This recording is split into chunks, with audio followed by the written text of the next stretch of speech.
All right, so this is going to be called I Finally Watched. I get to movies pretty late sometimes. You guys probably noticed this, but sometimes I get to movies pretty late, and I haven't done a lot of movie reviews lately, and I feel like I need to start doing that more. My wife keeps telling me, do your movie reviews, come on, you can do more. And I've just not really wanted to. I want to do it a little bit different, but I figure, hey, let me just start and eventually get to where I want to be, which is more or less how I started this YouTube channel to begin with. So I just started and it's kind of grown to what it is. Thank you guys for that. So that's what this will be called. The first movie, though, I want to talk about today is Bullet Train. This came out in 2022. It's on Netflix now, and it was my first time watching it last night, and it was a lot of fun. Before I've done the good, the bad, the ugly of movies, and I'll kind of continue that for the most part, but this one was a fun ride.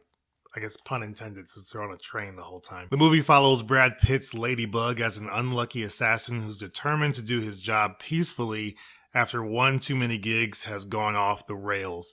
Fate, however, may have other plans as his latest mission puts him on a collision course with lethal adversaries from around the globe, all with connected yet conflicting objectives on the world's fastest train. If you watch Smoking Aces or Lucky Number 11, like the feel of this movie feels very familiar. There's nothing really new there as far as a tone, but it's a very colorful movie. There's a lot of characters to keep up with. Some that maybe only last a couple of scenes in a number of scenarios, but there's a lot of characters to keep track of. So if you're one of those types of viewers that you don't really want to watch a movie that has a bunch of characters that you have to connect with or know about, this might not be the one for you because it is very fast paced.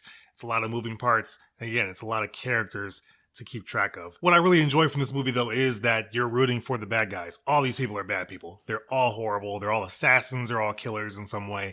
But you do root for certain ones. And they kind of highlight which ones you'll root for throughout the movie. They have a few twists and turns, but I like movies like that where you root for the bad guy. But this movie does make you have that internal conversation with yourself because you shouldn't care about any of these people. You shouldn't. But the movie makes you care, and you end up caring in different ways, and I think this movie does that very well. Brad Pitt is definitely the standout in this movie. We'll ruin your life the way you ruin mine. Dude, I don't even know you! But Bryan Tyree Henry and Aaron Taylor Johnson, they get a lot to do in this movie, which I think was really fun. Hiroyuki Sanada is also great in this movie. He doesn't really show up mostly till the end. He's in a few pieces in the beginning, but towards the end of the film, he has a lot of time to shine. I think he really kind of steals his scenes towards the end there, so I thought it was great. I don't want to give away too much, but if you look at the cast, or you look it up on Google, you'll see who's in the movie, who plays who. But there are a lot of moments where it's like, oh, that was a fun cameo. Oh, I didn't expect that. Why is this person in the movie? This was random. There's a lot of that in this movie, and part of me feels like it's because this was more or less a stunt movie test, almost in a sense. Like they were doing a lot of these things to highlight the different stunts they can do in this film. While the story is basic and it does work, this really is like a stunt test in the guise of a full feature-length movie. But David Leitch, I always say his name wrong, I apologize, but the director of this movie, Bullet Train, he also directed Deadpool 2, he directed Atomic Blonde with Charlize Theron, he's done a number of movies. Anyway, he and his production company, or the production company he's part of, 87 North Productions, you could tell this was like a test of all the things they could do stuntman-wise. They are very huge when it comes to the stuntman scene. And a lot of this movie really shows that, and it glorifies that in a really great way. The action in this movie is really awesome. A lot of wow moments and oh moments and oh my God. I had a lot of those moments watching this movie out loud. And so that made it a lot of fun to watch. My only con for this movie is that it did feel like a COVID production. It's all on this train.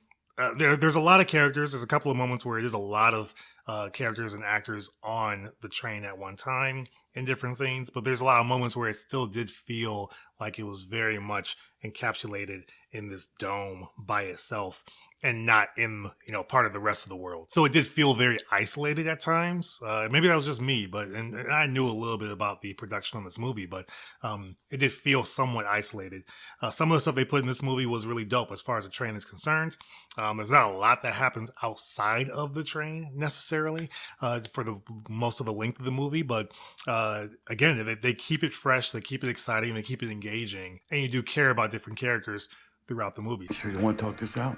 Not particularly, no. Okay.